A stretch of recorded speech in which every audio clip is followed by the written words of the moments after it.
আমরা হিন্দু ভাইয়ের পায়ে হাত রেখে বলি, ও হিন্দু ভাইয়েরা, আমরা আপনাদের দুশ্মন নয়, আমরা আপনাদের ভাই। সবকিছু বলো আমরা সহ্য করেলে, আমার নবীকে গালি দিও না। আল্লাহর জাতের কসম, আমি প্রত্যেক লিডারে ঘরে ঘরে গেছি, ওদেরকে যাই বলছি একটা প্রতিবাদের ব্যবস্থা করেন। সরকারকে বলেন, মুখ্যমন্ত্রীকে বলেন, আমাদের কোরআনের উপরে হামলা করে, নবীর উপরে হামলা করে সবে আশা দেয়, তারপরে আর কেউ ফোন রিসিভ করে না।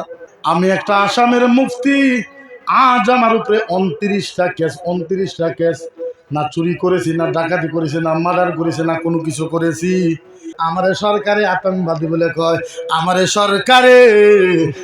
সরকারের সংবিধান বিরোধী কয়, আমারে কয় হিন্দু বিরোধী। আচ্ছা বলেন, আপনাদেরকে একটা কথা জিজ্ঞাসা